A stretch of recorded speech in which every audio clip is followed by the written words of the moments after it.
Bonsoir à tous, c'est un autre numéro de votre émission sur l'antenne, la chaîne républicaine Cam10 et Télévision.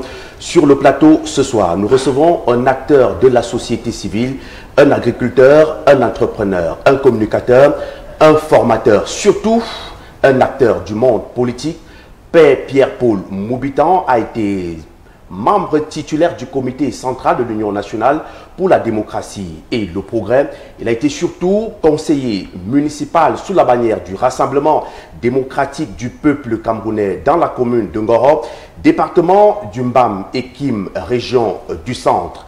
52 minutes chrono en main suffiront sans doute pour faire le tour de la question, le tour surtout de l'environnement socio-politique, économico-culturel qui l'entoure. Madame, Monsieur, installez-vous, c'est votre émission de guest sur la télévision Cam10.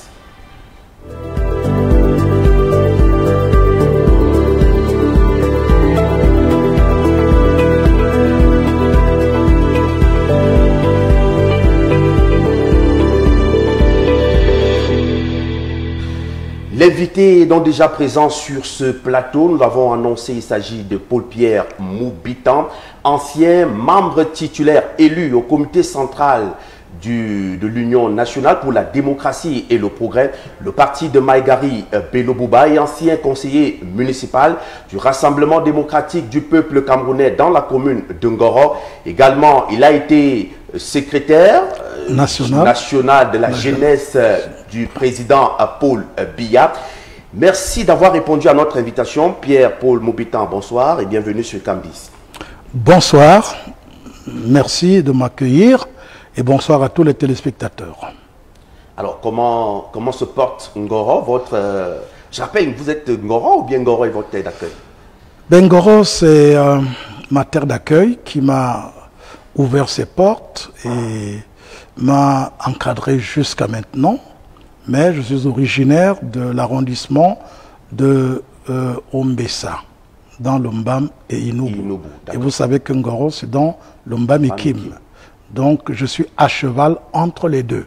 Mais je peux dire que depuis pratiquement 27 ans, près d'une trentaine d'années, je suis établi à Ngoro, où je mène donc les activités que vous avez évoquées tout à l'heure. Pourquoi Ngoro et pourquoi pas Ombessa pour vos activités?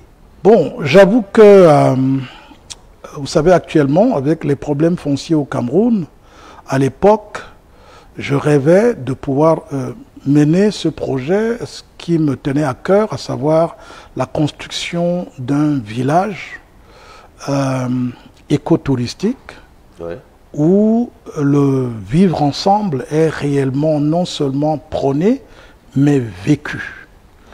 C'est pour cela que ce village, qui aujourd'hui est constitué d'à peu près un peu moins d'une soixantaine de personnes, donc adultes comme enfants, où les gens vivent en symbiose, en respectant la nature, l'environnement, en préservant l'écosystème. Et j'ai donc aujourd'hui, par nostalgie aussi, comme on dit, chez moi aussi, à Ombessa, alors qu'à l'époque, quand même, il y a 30 ans, mon intention était effectivement de commencer un projet de ce genre dans l'arrondissement d'Ombessa. Mais j'avais fait face aux réalités que connaissent tous ceux qui ont vécu longtemps en ville et qui reviennent au village, avec la question de la résistance de ceux qui étaient restés sur place. Eh bien, j'ai eu maille à partir avec certains de mes frères de la grande famille, et puis je me suis dit, au lieu de continuer à insister, que j'aille là où on peut m'accueillir mieux, et Ngoro m'avait ouvert dans ses portes à ce moment-là, et je ne regrette pas du tout d'avoir engagé cette expérience dans l'arrondissement de Ngoro, puisqu'aujourd'hui, je peux dire que le projet est achevé. Alors, nous allons justement saluer donc le maire de la commune de Ngoro, sans doute qui vous regarde dans ce moment. Qui est réellement Pierre Moubitan? Vous l'avez dit, vous êtes originaire du département du Mbam et Inubu, qui a pour chef-lieu Bafia, et vous avez pour terre d'accueil la ville de Ngoro, l'arrondissement de Ngoro. En quelques mots, qui est Pierre Moubitan? Alors, vous savez, c'est toujours pas facile, hein, surtout pour quelqu'un qui a une longue expérience de vie, comme moi. mes 70 ans sonnés actuels m'ont amené à vivre... Mais vous ne faites pas cet âge. Ouais, pourtant j'ai laissé des cheveux blancs pour paraître cela. Parce que vous savez, la tendance aujourd'hui, c'est de fuir la réalité de son âge. Ouais. Et pourtant, c'est une grâce de pouvoir atteindre 70 ans. Ce n'est plus évident pour tout le monde aujourd'hui. Et donc, il est difficile, parce que j'ai tellement de casquettes à cause de ces multiples expériences que j'ai vécues depuis ma jeunesse. Mais je m'en tiendrai à dire tout simplement, je suis un penseur, je suis un chercheur de vérité, de lumière, qui très tôt dans la jeunesse a compris la nécessité de rechercher des choses essentielles, des choses qui peuvent permettre à l'homme non seulement de s'épanouir sur le plan matériel, c'est trivial, mais surtout et essentiellement sur le plan spirituel, sur le plan intérieur.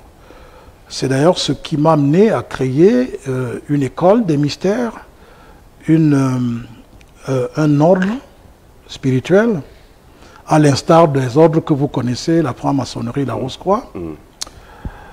Et je pense que c'est un aboutissement normal de quelqu'un qui a passé... Comment on appelle votre ordre? L'école traditionnelle africaine des mystères. D'accord. Alors, cette école qui, bien sûr, aujourd'hui, est devenue internationale parce que nous avons des membres dans pratiquement tous les continents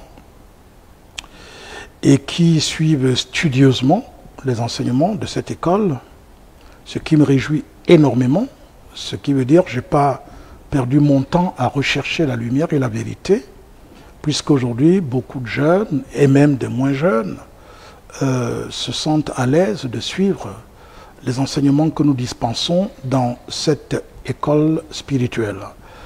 Et donc, vous savez, la spiritualité a ceci de particulier que, au départ, quand on commence la recherche, on a l'impression qu'on va quitter la terre pour aller aux cieux. Mais au fur et à mesure qu'on avance dans cette quête spirituelle, surtout dans sa pratique, on se rend compte qu'on ne peut pas aller aux cieux sans avoir été utile sur la terre. Et c'est alors que on se sent à un moment donné amené à venir donc dans la vie pratique, sociale, politique et autres pour apporter la lumière. D'accord. Je rappelle que nous avons, bel et bien avant cette émission, il y a quelques mois, nous avons envoyé des équipes auprès de vous, du côté de Ngoro, pour essayer de voir votre biotope. Le biotope, l'environnement dans lequel vous vivez. Je vous propose, si vous en avez convenance, de revoir dans cette transition, votre trajectoire, ce que vous faites en quelques mots seulement sur Cam10 Télévision.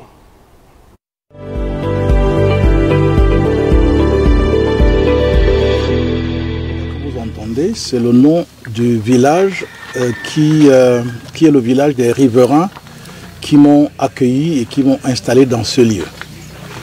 Mais ce village, nous l'avons baptisé village pilote Save Africa. C'est le nom de baptême du village. Maintenant, lorsque nous sommes arrivés ici et que nous avons été accueillis, très vite, quelques années après, nous avons été désignés comme chef de quartier à travers une installation publique et on nous avait demandé donc de donner un nom à notre quartier. Et ce quartier donc, on l'avait appelé Boyamou Bitan, c'est-à-dire, c'est dans ma langue, le Nougounou, ça signifie les gens de Moubitan. Eh bien, pour pouvoir, vous, en tant qu'homme, puisque vous êtes des arbres, pour pouvoir fonder une famille, il y a toujours un couple. Fort de cette connaissance, il fallait qu'on détermine quel est le couple qui va porter l'ensemble des arbres du village. Et ce couple doit être un couple qui, si on les met ensemble, donne tout ce dont l'homme a besoin pour se substanter. Exactement comme le couple de monsieur et madame. Et donc, nous avons donc pensé qu'il fallait qu'il y ait suffisamment un arbre qui peut non seulement donner à manger, mais qui peut soigner. Donc, qui est l'un des meilleurs médicaments que la nature puisse avoir. Sûrement, ça vous surprendra, eh bien, c'est le manguier.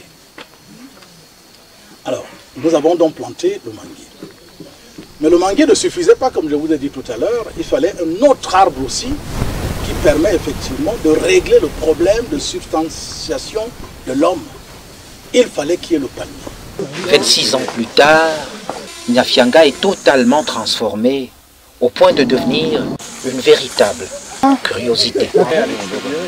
Il y a tout ce que vous pouvez imaginer comme arbre. Il y a à peu près 50 espèces d'arbres fruitiers dans ce village. L'on vit grâce à la nature. Les habitations sont construites en matériel écologique. Rien n'est transporté de la ville, encore moins acheté au chef-lieu de l'arrondissement, ce qui en fait un lieu touristique. Les près de 100 âmes qui forment les habitants de ce village ne commercent quasiment pas avec l'extérieur, tout étant sur place, en commençant par le repas qu'ils consomment. Vous voyez ces fûts par exemple, vous allez voir ici, là. Ici c'est quoi? Les pistaches. C'est ce que nous avons cultivé quand on a récolté. Voilà, Pierre Moubitan, c'était juste un bout de votre environnement. Alors, vous avez tantôt indiqué à l'entrée de cette émission que vous êtes un acteur du monde agro-pastoral. Alors, quelle est la trajectoire que vous avez choisie? Vous savez, nous avons la culture du manguier, nous avons la banane plantain, nous avons l'igname, nous avons la patate. Vous faites dans quel domaine? Bon, alors, je vais vous dire, je ne pratique pas l'agriculture comme tout le monde, parce que déjà même, la définition de l'agriculture même n'est pas la même que nous avons par rapport à celle des autres. Rien que déjà par la définition. Parce que pour nous, l'agriculture signifie élever la terre avec tout ce qu'elle contient. Oui. Très bien. Alors, vous ne pouvez pas élever la terre avec tout ce qu'elle contient en choisissant ce que vous allez élever. Parce qu'on élève les arbres comme on élève les animaux. Et donc, du coup, nous, puisque la fonction première de l'agriculture, c'est d'abord de substanter les animaux et les hommes, donc de leur donner à manger. Alors, cette fonction ne peut être réalisée efficacement que si il y a une très grande diversité de spéculations agricoles. C'est pour cela que nous n'avons pas fait d'économie dans ce sens. Vous vous retrouvez dans ce village avec pratiquement, comme vous avez constaté, près d'une cinquantaine d'espèces d'arbres fruitiers.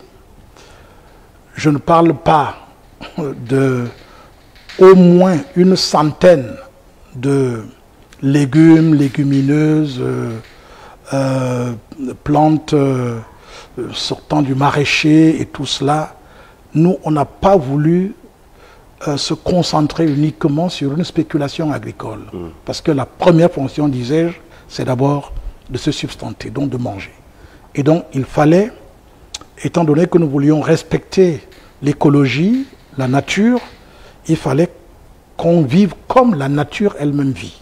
C'est pour cela que vous retrouverez donc tout ce qu'il est possible de manger sur terre dans ce village. Alors, ça veut dire que vous contribuez sans doute donc à la politique de l'import-substitution. Et que pensez-vous d'elle? Eh bien, l'import-substitution, moi je me dis même que cette politique est arrivée au Cameroun très tard. Ça aurait été, l'idéal aurait été que ce soit depuis l'accession du Cameroun à l'indépendance. Mais comme il n'est jamais trop tard, eh bien, c'est une très bonne chose qu'aujourd'hui le gouvernement y ait pensé. Est-ce qu'à cette époque-là, le Cameroun avait des moyens pour pouvoir financer, par exemple? La preuve, on parlait à l'époque de la Révolution verte. Mais nous avons été victimes de l'acceptation de nous laisser dicter par les institutions internationales qui ont obéré nos efforts de développement qui devaient nécessairement être basés sur l'agriculture.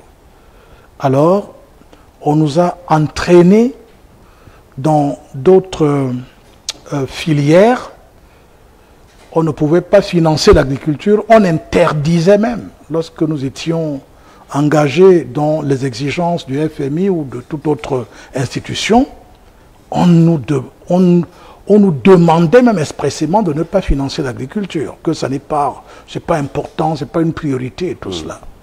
Mais comme malheureusement, on est rentré dans les fourches codines de ces institutions, on s'est mis donc à abandonner, je peux dire, progressivement l'agriculture. Heureusement que les ruraux, ceux qui sont des paysans comme nous, en zone rurale, puisque ce n'est que de ça que nous vivons, nous avons continué à travailler, parce que sinon aujourd'hui, on serait en train d'importer tout. La preuve, vous pouvez imaginer qu'on importe du maïs au Cameroun, avec tout ce que nous avons comme terre, tout ce que nous avons comme possibilité, comme pluviométrie.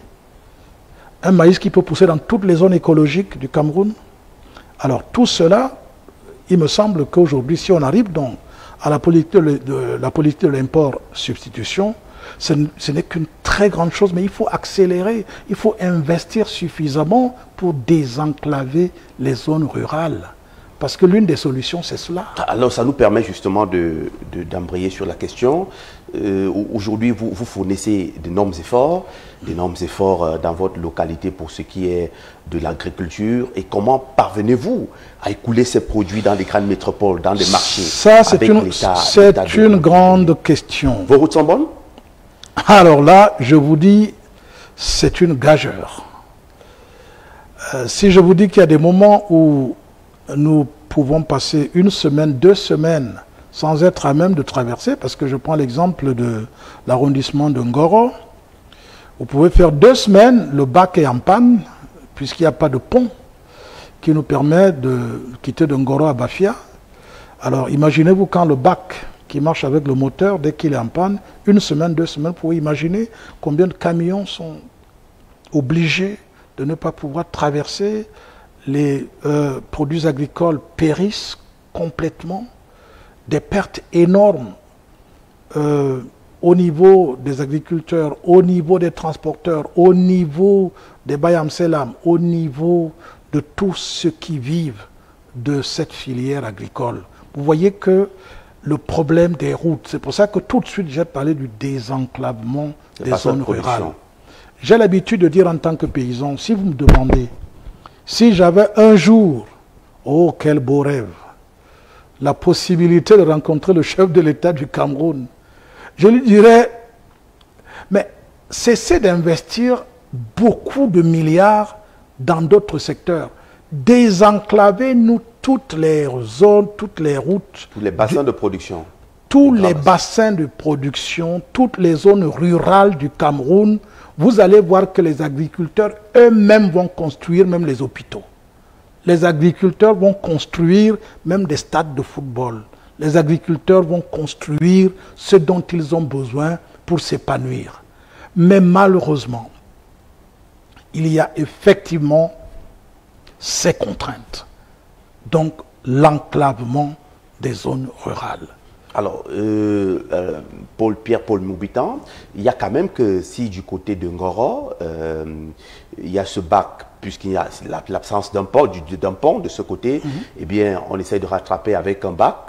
Il y a d'autres voies de contournement. Je veux parler de celle peut-être qui peut vous permettre de sortir en Bangassina, arriver à Kemayo pour ressortir au pont de la France du côté de oui, en passant par Biakwa et tout. C'est une catastrophe. Si je vous dis combien de véhicules j'ai abîmés sur cette route entre Ngoro et Yaoundé, lorsque parfois le bac faisait 9 mois sans marcher. 9 mois. Ce n'est que par là qu'on pouvait passer. Mais l'état de la route, vous quittiez de Ngoro, vous dormiez des jours en route pour arriver à Yaoundé à cause de l'état de la route. Ça n'a pas changé. Vous pouvez y faire un tour encore là maintenant. Alors, je voudrais quand même dire que il est nécessaire aujourd'hui que les politiques puisse être davantage tourné vers non seulement le désenclavement des zones rurales. Moi, je dis, l'agriculteur n'a pas besoin de financement. Ça, je peux le démontrer. On n'a pas besoin de faire tout le cinéma que nous voyons là. Des ministres vont dans les zones rurales, on va distribuer les brouettes, on va distribuer les porte-tout, on distribue les machettes et les roues. À la limite même, je dis, c'est une insulte. Alors, ce dont on a besoin, c'est de désenclaver, tout simplement. Les zones agricoles. Alors, oui. Pierre Moubitan, derrière vous, du côté de Ngoro, derrière Ngoro, je ne vais pas prendre la ville de Ntui, que pensez-vous quand même à cette action du chef de l'État qui a connecté justement la ville de Ntui au reste du pays à travers le pont érigé sur le fleuve Sanaga à partir du projet projet routier Bachenga Ntui, Tibati Lono, Tibati Lena. Oui. Oui. Que pensez-vous de ce projet quand même mais c'est un projet qui n'était que souhaité et attendu. Et par rapport à cela, ce n'est pas les populations du Mbamekim en particulier qui pourraient ne pas reconnaître les bienfaits de l'apparition de cette route bitumée entre Ntui et Yoko, qui, j'espère, finira pour que nous puissions désormais circuler plus facilement, pas seulement dans le département du Mbamekim, mais que nous puissions arriver aussi et avoir des relations, si vous voulez, régulières avec la Damaoua, hein, à travers Tibati et tout cela. Donc, moi je dis c'est très très bien l'avènement de ce pont. C'est bien aussi l'avènement de ce barrage qui va sûrement nous... Vous parlez du barrage hydroélectrique de Nachtigal. De Nachtigal, qui je l'espère... Qui lie tous les 3 départements. Qui, je l'espère, va permettre au Mbam, en général, le grand Mbam, d'avoir désormais l'électricité à plein temps. À plein temps, parce que les coupures sont tellement régulières et intempestives. Donc ça, c'est déjà quelque chose de fabuleux, c'est formidable. Il faut apprécier cela. Maintenant, nous disons qu'il y a encore beaucoup à faire dans ce sens, parce que si on désenclave de Ntui jusqu'à Yoko, c'est bien. Et après Yoko, maintenant, comment on va transporter les vivres des villages lointains à l'intérieur jusqu'à Ntui? Le problème va toujours se poser. C'est pour cela que j'ai parlé de désenclavement des zones rurales. Ntui n'est plus une zone rurale. Dieu merci, il n'y a pas très longtemps, même comme c'était un chef-lieu de département, c'était comme un village. Oui, aujourd'hui, c'est devenu quelque chose. Mais la ville est en train d'apparaître. Ouh là là, c'est extraordinaire. Parce qu'avec, vous avez cette hospitalité qui est reconnue à cette ville. Je rappelle qu'il y a des populations d'autres régions. Oui, qui très nombreuses. Acquérir des terres là-bas. Très nombreuses. Je vois au niveau d'Engila, Sa Majesté Moussi. Oui, au niveau d'Engila, Kamkata, Biakwa et partout, Tété. Alors, nous allons repartir en Ngoro. Nous avons vu au niveau des images qui ont été balancées, votre site, vous faites écotourisme. De l'écotourisme. Voilà, que proposez-vous là-bas? Alors, ce que nous proposons, c'est le retour à la nature, à la tradition ancestrale africaine et camerounaise en particulier, parce que les jeunes, aujourd'hui, par exemple, n'ont pas connu comment nos parents se logeaient à l'époque, sauf certes certains coins encore assez reculés, hein, si nous pensons ici au nord Cameroun ou à l'extrême nord et autres, mais beaucoup de jeunes aujourd'hui, ceux qui vivent dans des grandes villes, à Douala, Yaoundé et tout cela, ne savent pas que nos ancêtres, nos parents vivaient dans des cases écologiques, traditionnelles, utilisant pour construire du matériau local, et cela leur apportait non seulement l'abri, mais aussi la santé. Parce que vous savez très bien que tout ce qui rentre aujourd'hui dans les constructions, il y a beaucoup de chimie dedans, il y a beaucoup d'amiante qui est utilisée, il y a beaucoup d'aluminium, il y a beaucoup de matières qui peuvent rendre l'homme malade aussi. Donc, nous voulons aussi, à travers cela, démontrer qu'il est possible de pouvoir se loger très moins cher avec du matériau local, de pouvoir ne pas attendre d'avoir des millions. Ça aussi, l'import-substitution. Mais bien sûr, c'est de ça qu'il est question, parce que si nous commençons à utiliser le matériau local, regardez ce qu'on a fait jusqu'à nos jours. Heureusement, il y a déjà une amorce par rapport au niveau du gouvernement. Il y a des lois qui ont été votées pour que désormais le bois ne sorte plus de manière oui, la loi sur grume, l'exploitation des grumes. Et que désormais au moins un pourcentage puisse être transformé. C'est déjà un début de solution. Nous souhaitons que ça aille plus loin que cela. Mais il faut dire que si les jeunes aujourd'hui ne se laissent plus, si vous voulez, emporter dans l'imitation servile, et que à partir de ce que nous avons chez nous, que les jeunes développent leur génie. Ils ne se laissent plus occidentaliser. Oui, qui développent leur génie. Et vous imaginez, regardez ce que l'occidental fait avec le bois qu'il vient prendre chez nous. Nous rachetons des meubles à des prix d'or alors qu'ils ont pris ce bois chez nous. Mais nous pouvons le transformer là, nous-mêmes sur place. Et c'est ce que nous faisons dans ce village. Je vous dis, nous construisons toute une maison qui peut... Par exemple, nous avons une salle de conférence. Vos collègues qui étaient là-bas dernièrement, au mois de mars, ils ont bien vu. On a des salles. Vous accueillez des touristes là-bas? Bien sûr. On a des salles qui accueillent à peu près 150 personnes, mais qui ont été construites sans dépenser un seul franc. C'est là, c'est visible. Alors, pourquoi nous ne pouvons pas encourager les jeunes, puisque il est possible, en Europe par exemple, ce sont les multimilliardaires qui vivent dans des cases qui sont comme celles de notre village. C'est des milliardaires qui vivent dedans. Mais chez nous, on a l'impression que c'est des habitats pour le pauvre.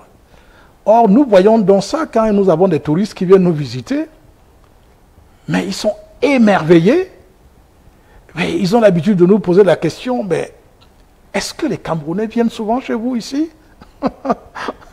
Puisque en général, c'est des gens qui viennent de l'extérieur. Alors, est-ce que le gouvernement voit ça? Je dis oui. Il y a beaucoup de reportages, il y a des télévisions, la CRTV Télé, Camdis TV, tout ça. Il y a des organes qui ont fait des reportages, des documentaires et tout cela. Et donc, normalement, notre souhait, c'était par rapport à ça, que nous puissions participer avec le soutien du gouvernement à la démultiplication de cet exemple. Est-ce que ce soutien est effectif? Non. Alors, et que pensez-vous de la gestion du patrimoine touristique de notre pays? Bon, alors j'avoue que je risque d'être très amer si on doit parler. Je ne sais même pas si nous avons une politique de tourisme. Parce que quand je regarde Je rappelle que c'est votre ancien camarade de parti qui a géré le tourisme. Bien sûr, mais quand je regarde la richesse du Cameroun, je voyageais sur ça dans d'autres pays, en Europe et ailleurs, dans d'autres pays africains. J'ai l'habitude de me demander si en Afrique ou ailleurs, il y a un pays comme le Cameroun. Ce n'est pas possible. Puisque je voyage, je vois ailleurs. Je fais du tourisme moi-même aussi. Mais qu'est-ce qui se passe pour qu'il n'y ait pas une véritable politique pour faire entrer autant de touristes qui ne demandent que cela? Pourquoi on n'arrive pas à multiplier le nombre de touristes qui rentrent au Cameroun par 10? C'est possible. Je dis c'est possible. Il suffit tout simplement que des gens croient en cela.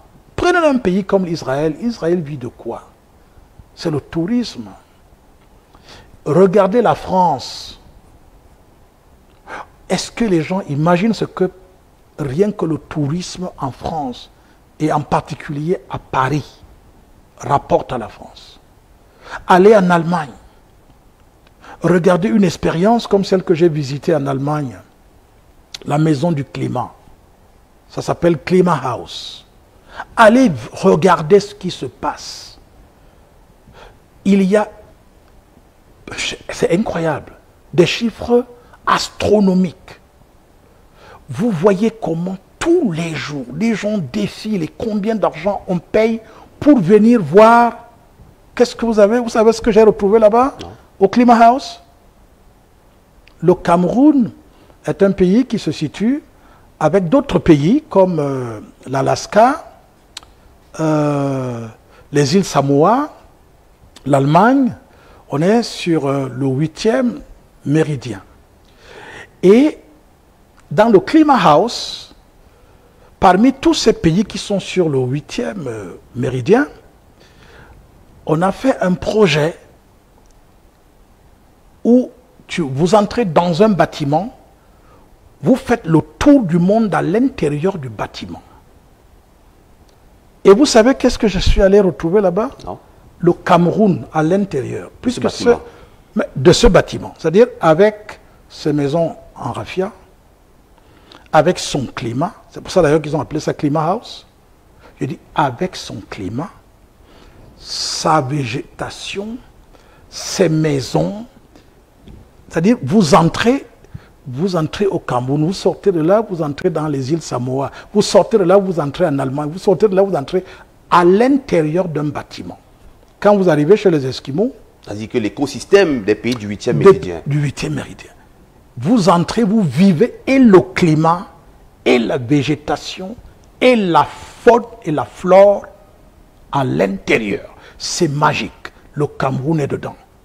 Mais qui fait quoi pour que cet endroit, qui devrait être, puisqu'il y a près de, je crois à l'époque, il y avait 30 000 personnes qui passaient dans ce bâtiment par mois. 30 000 visiteurs. Vous savez combien on paye pour entrer, pour visiter là-dedans? C'est, en termes de francs CFA, c'est à peu près 30 000 francs CFA. Calculé, c'est astronomique. Ça donne des vertiges. Ouais. Je suis arrivé en Autriche. J'ai vu, mais c'est incroyable. Rien que la nature, l'homme passe la main dessus et fait quelque chose qui fait venir énormément de touristes. Regardez chez nous, toutes les initiatives. D'accord, on va évoluer. Il se dit également que vous êtes le fondateur de Safe Africa. Oui. Oui, de quoi s'agit-il? Safe Africa est une association de droit camerounais qui a pour but le développement intégral, endogène et durable. Et pour atteindre ce but, nous avons donc des objectifs, entre autres donc l'agriculture intégrée à l'élevage, l'écotourisme et la protection de l'environnement, la promotion de l'art et de la culture, la promotion de la santé par les méthodes naturelles, la promotion de l'habitat par des matériaux locaux. Voilà des objectifs que nous poursuivons et nous avons donc cristallisé cela dans ce village que nous avons appelé le village pilote Safe Africa. Donc quand vous venez dans ce village, vous voyez tous ces objectifs qui sont matérialisés, de manière à ce que ça puisse assurer donc l'autonomie du village à tout point de vue. C'est pour cela que là-bas, vous allez constater que le village est éclairé. J'ai failli dire de jour comme de nuit. Il n'y a pas de coupure de courant là-bas. Grâce au soleil. Grâce au soleil. Là-bas, nous avons l'adduction d'eau dans tout le village qui est bâti sur 20 hectares. Il n'y a même les bœufs, les chevaux, les poules ont leur robinet pour boire de l'eau. Parfois, il y a des gens, parfois quand ils regardent ça en image, ils se disent non, ça doit être peut-être des montages. Mais c'est une réalité. Alors, le problème, donc, c'est que ce village, donc, cette association, qui à l'époque, d'ailleurs, hein, dès le début, en 2005, nous avions décidé que le président de la République, le président Biya, c'est lui qui devait être, et qui, il nous a jamais dit non, le président d'honneur de cette association. De Safe Africa. De Safe Africa. Ça n'a pas changé jusqu'à nos jours. Alors, nous voyons la possibilité de présenter au chef de l'État une expérience de ce genre en lui disant, Monsieur le Président, reproduisez cela dans au moins 59 départements du Cameroun. Nous allons gagner énormément de devises avec les visiteurs. Dans tous les départements? Dans tous les départements. Un seul, je ne parle même pas des arrondissements. Si on a un village de ce genre, qui est déjà fini, le projet est terminé, c'est-à-dire qu'il n'y a plus rien à faire là-bas, tout fonctionne convenablement. Et on reproduit tout simplement cela. Est-ce que vous pouvez comprendre pourquoi les collaborateurs du chef de l'État refusent de le faire? Comment vous pouvez comprendre ça? Est-ce que le dossier est arrivé à leur niveau? 1000 fois. Alors, je ne voudrais pas, parce que ça, parfois ça rend un peu triste, je ne veux pas être triste. Alors, quand je regarde tout ça, je me dis, j'espère que cela changera. C'est d'ailleurs ça qui m'amène en politique. Parce que je me suis dit, mais mon vieux, nous avons des idées, on a des richesses, on a un pays béni, on a l'hydrographie, mais ce n'est pas possible, l'une des meilleures au monde. On a 4 zones climatiques, 4 zones écologiques. On a tout ce qu'un pays doit avoir pour être riche. Il suffit juste d'un petit pouce. Alors, avant de prendre le volet politique, est-ce que vous avez d'autres projets? Il y a des projets à venir, il y a des annonces que vous pouvez faire aux téléspectateurs, à la communauté touristique nationale et même internationale, concernant votre village Boya Moubitan. Est-ce qu'il y a des innovations là-bas attendues? Qu'est-ce que vous entendez faire pour des mois, des jours, des semaines à venir? Je vous ai dit, le projet est achevé. Quand on dit qu'un projet est achevé, ça veut dire qu'il ne reste que son développement. Par exemple, aujourd'hui, nous faisons là-dedans de l'équitation. C'est-à-dire, quand vous venez dans ce village, vous pouvez apprendre à aller à cheval, ou si vous savez déjà le faire, vous pouvez faire des trekking, des balades à cheval et tout cela. Alors, nous souhaitons ardemment que ce volet soit sérieusement développé. Le volet élevage des chevaux et élevage bovin, parce que ces deux élevages... Qu'est-ce qui manque encore là-bas? Il y en a déjà, puisqu'on fait l'élevage bovin, l'élevage équin, oui, des chevaux. Alors, je dis, aujourd'hui, il faut savoir joindre l'utile à l'agréable. C'est-à-dire, vous devez être d'abord vous-même heureux de votre milieu de vie, là où vous êtes. Il faut que des gens qui viennent vers vous constatent qu'il est possible d'être heureux dans un environnement pareil. Et il faut aussi avoir l'amour de partager une expérience de ce genre-là.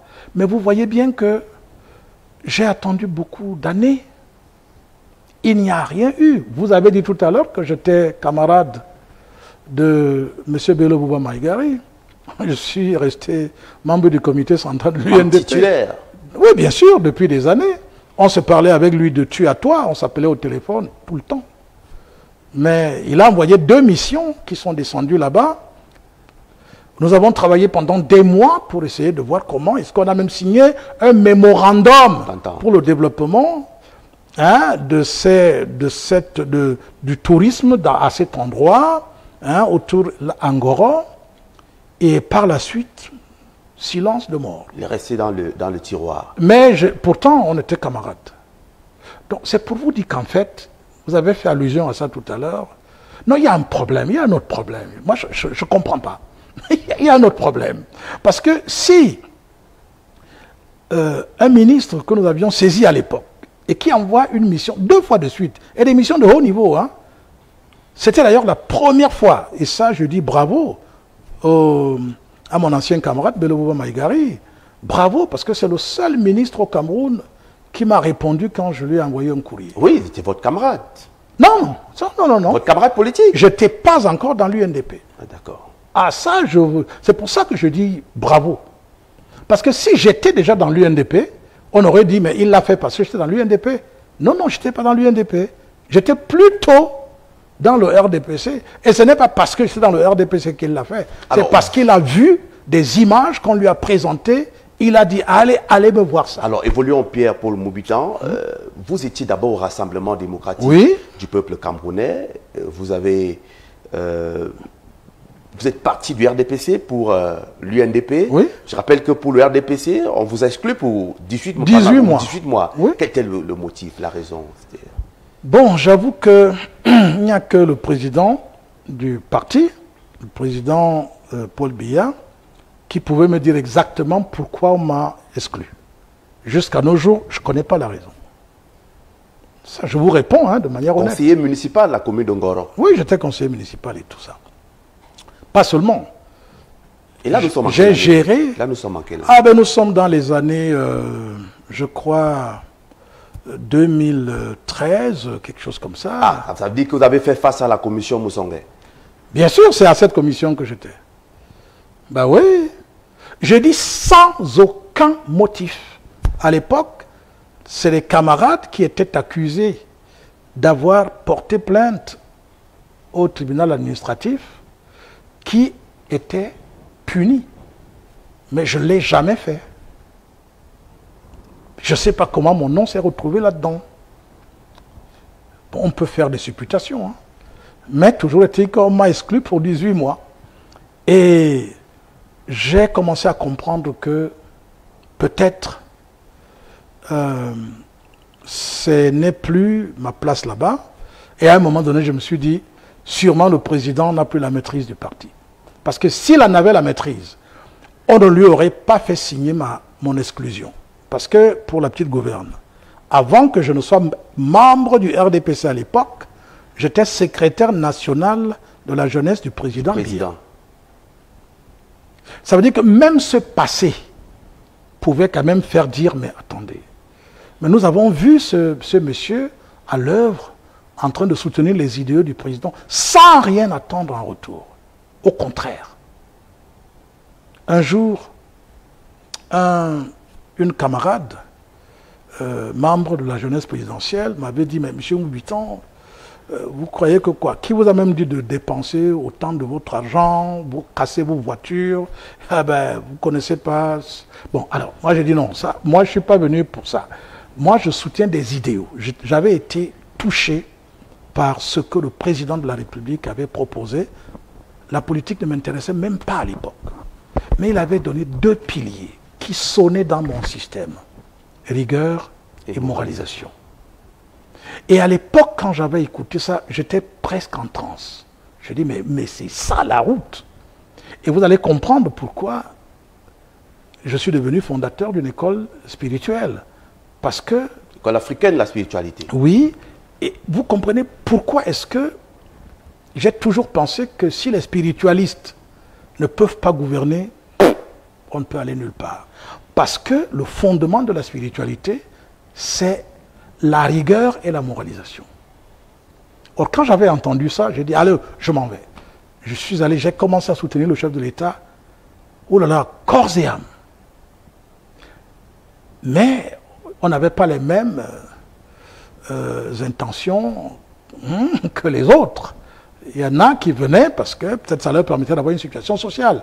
Moi, j'étais un amoureux de l'agriculture et je n'avais pas besoin ni d'être nommé quoi que ce soit, ni quoi que ce soit. Ça ne m'intéressait pas du tout. D'ailleurs, à un moment donné, quand j'étais secrétaire national de la jeunesse présidentielle, eh bien, ce n'est pas les propositions qui ont manqué pour que je puisse avoir un certain type de position ou d'avantage. J'ai dit non, je suis agriculteur. Je me souviens, parce que n'ayez pas peur de ce que je dis. Allez-y. Voilà. Vous direz. Alors, je me souviens, le camarade, l'ancien camarade à l'époque, le ministre Grégoire Ouna, s'était arrêté un jour, il m'a demandé, mais monsieur Moubitan, qui êtes-vous? Je lui ai dit, mais camarade, Excellence, comme c'était le ministre, mais je suis un agriculteur. Parce qu'il n'a pas compris comment, au cours d'une réunion que nous avions à la présidence de la République, il n'a pas compris quand on lui rend compte, son collaborateur immédiat, le conseiller technique, lui dit, nous avons proposé à ce monsieur d'être désormais le président de la jeunesse présidentielle, il a dit non. On lui a demandé pourquoi, il a dit qu'il a ses raisons personnelles, il préfère faire l'agriculture. C'est là où lui, il veut orienter la jeunesse. Donc, qu'on le laisse dans son agriculture. Et est-ce que vous pouvez donner ces raisons aux téléspectateurs? Pourquoi vous avez refusé d'être président? Celui qui a voulu absolument être président est mort après. D'accord. Vous avez la réponse, hein? D'accord. Je suppose, hein? Pierre-Paul Moubita, on évolue. Vous êtes parti du Rassemblement démocratique du peuple camerounais pour l'Union nationale pour la démocratie et le progrès, membre titulaire du comité central élu. Est-ce que vous êtes encore dans ce parti? J'ai démissionné de l'UNDP oui. pour finalement créer donc un mouvement politique dénommé Union pour le réveil de l'Afrique. Très bien. Alors, ce mouvement vient parce qu'à un moment donné, je constate qu'il n'y avait pas une différence, finalement, entre le parti où j'étais avant l'UNDP et l'UNDP. Il n'y avait pas de différence. Alors, je me suis dit, j'ai quand même eu cette richesse d'avoir côtoyé un très grand homme politique, Bello Bouba Maïgari, parce que quand vous avez la chance de discuter de tu à toi avec quelqu'un de ce genre, pondéré, calme, réfléchi, tout ça, c'est une école. Quand vous êtes à côté de quelqu'un de ce genre, vous apprenez comment on fait la politique. Donc, pour avoir aussi été proche des personnes, ça je les cite aujourd'hui, c'est pas parce que j'ai d'autres raisons. Je pense ici à des personnes comme le ministre Grégoire Ouna. Oui. Alors, j'ai appris auprès de ces personnes la politique. Je dis, parce que la politique, ce n'est pas seulement de lire les livres, mais c'est aussi de la pratiquer. Et auprès de toutes ces personnes, j'ai appris énormément. C'est même pour cela que jusqu'à nos jours, j'ai de l'admiration pour ces hommes politiques-là. Et je voulais donc vous dire qu'avec l'avènement de ce mouvement que je crée aujourd'hui, qui a été déposé pour la légalisation depuis pratiquement 19 mois, eh bien, je n'ai jamais été autorisé. Donc, le mouvement n'est pas autorisé. Peut-être que le moment arrivera. Ben, comme j'ai appris, c'est ce que j'enseigne moi-même en spiritualité, eh bien, la patience. Chaque chose en son temps.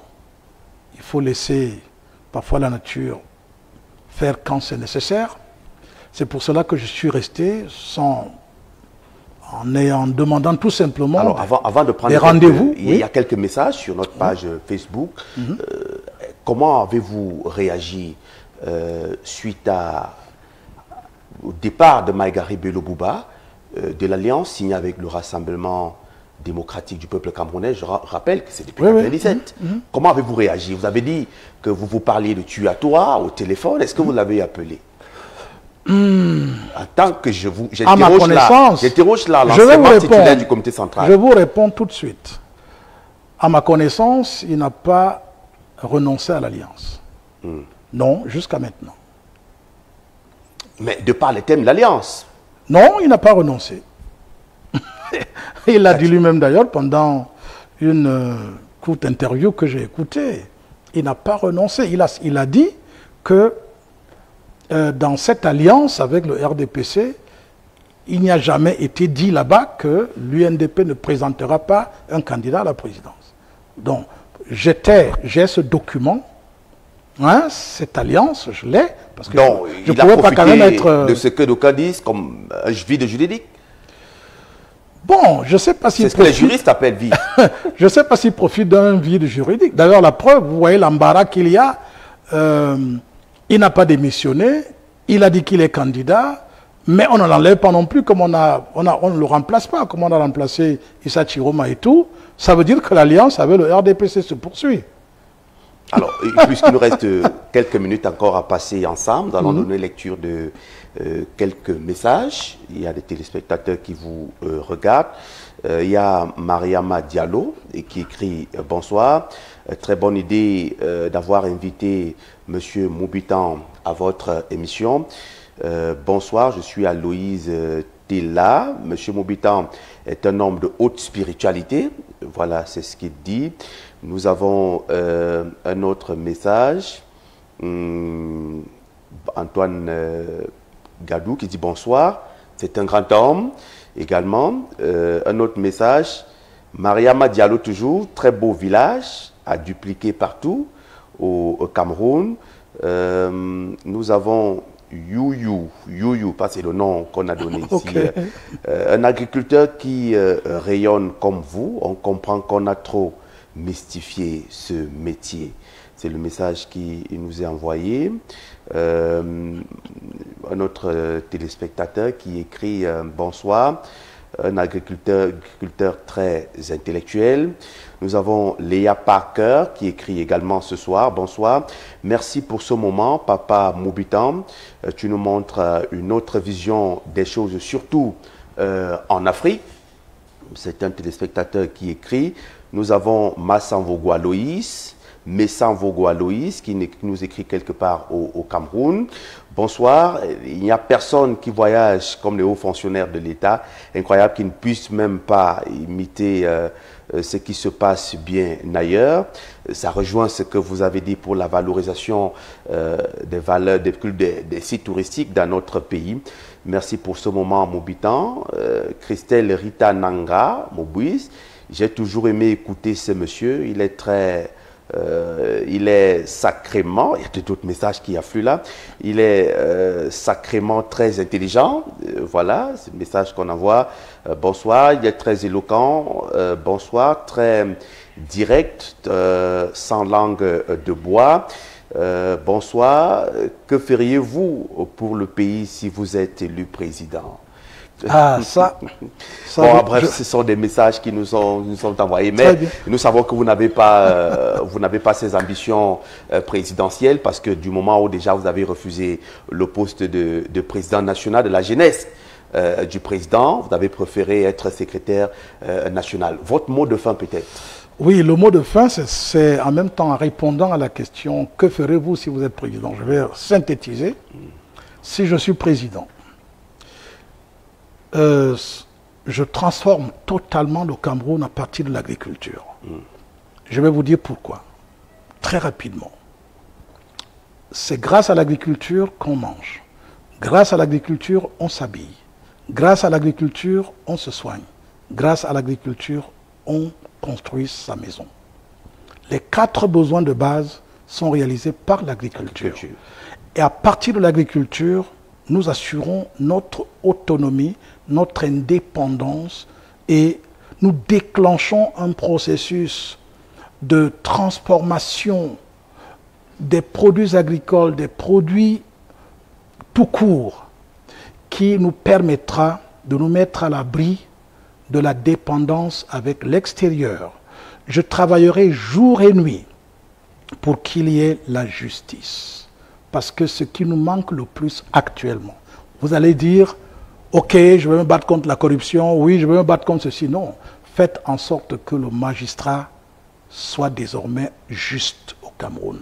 Si le magistrat est juste, tout le reste va suivre si l'agriculture est utilisée comme sous-bassement. Parce que c'est ça qui est le véritable problème. Les gens font des fixations sur les hommes politiques. C'est inutile de passer de midi à 14 heures. Insulter M. Paul Biya, ce n'est même pas africain ça. Insulter Kamto Maurice, ce n'est pas du tout africain. J'ai horreur quand j'écoute, surtout la jeunesse, se laisser entraîner par des gens qui les poussent au vice. Comment vous ne respectez plus les aînés? Comment vous ne respectez pas vos parents? Qui vous a dit que l'âge est un péché? Qui vous a dit que c'est un objet de raillerie? Qui vous a dit ça? Mais vous serez vieux demain. Est-ce que la jeunesse est un projet politique? Le message que je voudrais passer aussi à tous les Camerounais, aujourd'hui, s'il vous plaît, nous avons un paradis que Dieu a mis à notre disposition, le Cameroun et par extension l'Afrique. Faisons tout pour que ces échéances électorales qui arrivent soient le plus apaisées possible.